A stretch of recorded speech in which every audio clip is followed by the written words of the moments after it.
И така, какво става хора? Аз съм Лаудуе и днес реших да направя една нова поредица, която да е Minecraft Factions Tutorials. В тази поредица ще ви показвам най-различни неща за Factions. Аз играя Factions от вече почти 2 години, знам някои неща. И в този епизод ще ви направя най-важното, как да си направите хубава база. Значи, за да си направите хубава база, ви трябват един двоен чест с обсидиан, горе-долу, честове, фенсове, трап честове и вода или айс. Сега да започнем. Примерно, първо избирате колко да ви е голяма базата. Моята база ще кажем да бъде 10 на 10, примерно. Вие отивате до края, нали, на света нагоре. Аз ще отида до някъде, нали, само за да покажа. Вие отивате догоре и си правите, нали, колкото голяма искате, зависи колко обсидиан имате и колко време искате да дадете за базата. И сега ще направя 10 на 10 и се връщам. И така направих 10 на 10 и висока 5 блокчета. Сега да кажем, че искате да имате протекнати честове. Тези не са 100%, нали, да не могат да се райдат. Мисля, че има начин. Аз не го знам, поне, но съм сигурен, че има начин. Така, какво трябва да направите? Слагате ето така фенсове. Така. И почвате да си слагате честовете, нали? Трябва 5 редувате с честове, това трябва да си го знаете. И така. Само да намаля музиката. Така. И редите до края. После взимате редстоун блок и редстоун лампа. Не е задължително. Може да го направите с всякакъв блок, от който да не може да се отварят честове, но така е по-красиво, според мен. И ги слагате. Така. После може да сложите, аз предпочитам, така слагате тук обсидиан. Така, отдолу. Обсидиана трябваше да... Обсидиана може да го сложите ето така, или слабове. Всичко може да се сложи. Тук трябва да има блокче. И отгоре слагате водата. Разбира се. И така. И когато, да кажем, някой вземе крипарек и иска да ви гръмне честовете, примерно като постави крипър и той пада долу някъде. Но аз съм на peaceful, мисля, че. Чакайте да се направя на easy. Като сложа крипър и той пада долу. И ако гръмне, не гърми нищо. Така, това са протекните честове. Сега. Пак ето да ви покажа. Отдолу блок с вода, фенс, чест, редстоун лампа и отзад такова. Сега, покрив. Покрива го правите, нали, изцяло така. Ще го направя в клипа. Няма да спирам повече.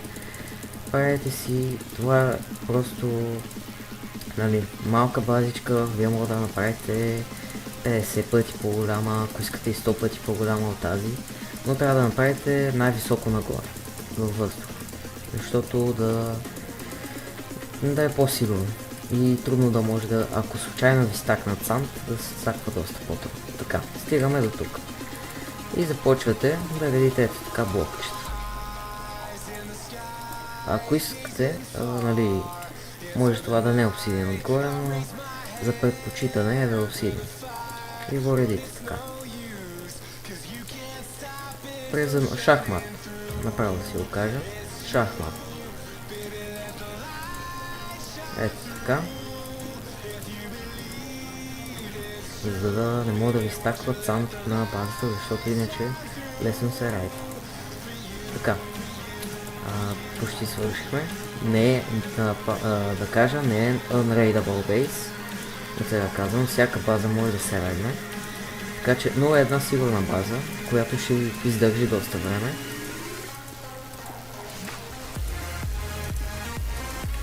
Слагате навсякъде слабове. Трябва да сте сигурни, че има навсякъде слабове. Защото като падне в санд на слаб, той се чупи. В смисъл, да, направо се чупи. И така не могат да ви стакват санд. Сега, от горе върху обсидиана трябва да ви изглежда нещо ето такова, ако съм забравил. Нещо ето такова трябва да изглежда. Мисля да се пусна пак на Peaceful, така. И после слагате на всеки такова по един слаб. Както виждате, ето така, видите слабове. Тук също съм пропуснал и тук, и тук. Аз ще го направя и ще пусна пак. И така, трябва да изглежда нещо ето такова. Навсякъде слабове. И после следващата ви работа е да пуснете вода, абсолютно на всяко блокче. Да има. Нали, вода. Да, нали, ако да е TNT да не направя слабовете, защото всичко ще няма да има смисъл. Слагате навсякъде вода. И вие направо можете с айс. Лично на такава база в Border BP е добре да имате. Не за да навсякъде трябва да има вода. След това, каквото трябва да направите, ако искате, може да сложите спонж. Но това е вече по ваш избор, нали, за да спира водата до някъде. Ето имам. Или да, може да си направите една платформичка тук отдолу и като сложите, нали, такова да маха водата. Сечете се какво напреди. Но за сега няма. След това, което правите, идвате тук до края на базата. И слизате додолу и слагате един слаб. Идвате пак от тук отгоре, за да видя къде е долу. Слагате блок. Затова е като пада, като някой примерно изстрелва санд от някъде, от някоя страна. Санда като падне долу, нали, и се чупи. Защото иначе ако ви стакнат санд и лесно ще ви сяга на базата. Това е да гледате да не ви стакне. Така. Правите с слабове, няма значение какви. Ако искате и дървени, сандстоун, няма значение. Стоунбрик, както аз използвам. Каквито желаете. Така. Правиме до тук. И сме готови с тази част. Така, следващата част е излизате един блок ето така, за тук да има един блок разстояние, разбира се. И правите като още един слой. Аз ще го направя и се връщам. И така, хора, направих това, нали, втория слой. Както виждате, ето тук трябва... Чакайте. Както виждате, ето тук, нали, трябва да има един вътре така слой. И отвънка този. Бъдете сигурни дали имате тук във ъгъла. Пак. Дали имате тук въгъла на вода, със сигурност трябва да видите. И сега следващата стъпка е да сложите от тук слабове. Няма да е зле. Да си сложите слабове. И да, нали, за да не може пак да се стаква. Казвам го. Не знам за кой път, но не е зле да сложите слабове. Забравих да кажа, ако ви се занимава, може да направите едни санд стени, които да са пак така едно блокче на там, които да са доста догоре. Ако ви се занимава и да пуснете вода, защото това е доста добра защита, може да сложите и също и както стени. Това може да го покажа някой път, как да си направите базата с както стени, което също е добра защита. Пак повтарям, базата може да се редне. Няма база, която да не може. Има си начин. Така. За сега добре.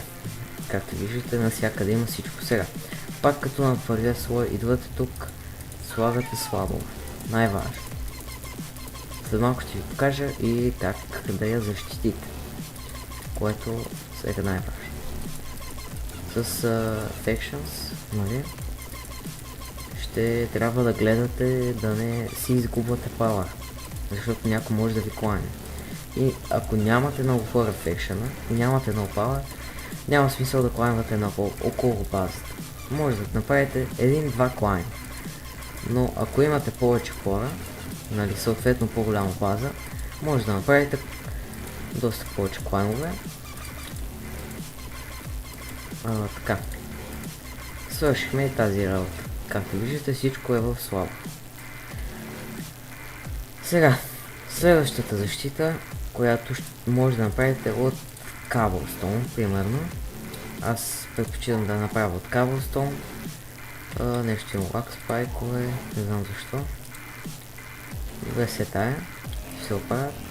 Слагате ето така. Както виждате. И слагате нагоре. Долу-горе.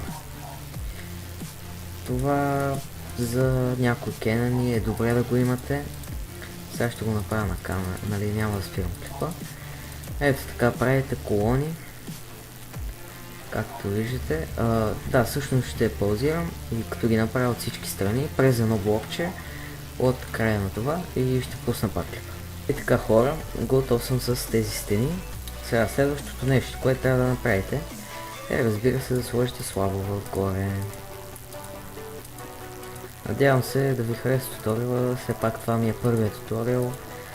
Не знам точно, нали, как да го започна, нали, и да го покажа по най-разбираемия начин. Но това е доста добра база, нали, ако искате, нали, начална база. В следващ клип ще покажа база, която, нали, много трудно може да се райдне, но това е една доста така добра, ако искате да си направите база. Защото в PvP не много хора знаят как да райдват такива бази. Аз лично знам, но няма да показвам в този клип, защото, нали, не искате някой да направи и после да ви райднат с тази база. Аз лично знам как се райдва. Ако някой си направи труда да гледа клипове как се райдва, но пак е трудно.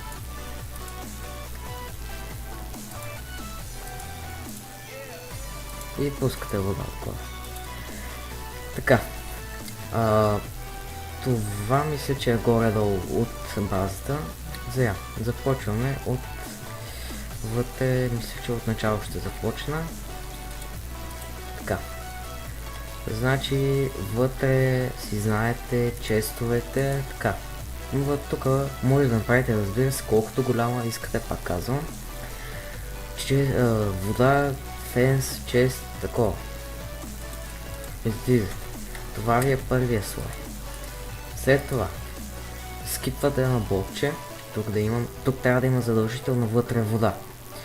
И слагат тук така. Ето. Тук слабове и тук слабове на ръба. Не така под него, а на ръба. Ако искате може да сложите и тук вода, но не виждам причина да я слагате. Така, после отгоре редите шахматно обсидиан. Слагате слабове навсякъде. После слагате слабове и на този слой тук. И след това правите с Cobblestone. Може да използвате пак обсидиан. Правите едни такива стенички, които са, нали, за допълнителна защита. Мисля, че обясних всичко. Това е за този клип. В следващия клип ще ви покажа как да си направите база, която наистина да не може да се райдне. Нали, може, но много трудно. С доста повече защити. И ще направи с дизайн да има всичко. Голяма база, да си го кажем с една дума. С две думи по-скоро. И това ще е от мен. И ще се видим евентуално в другия клип и довиждане.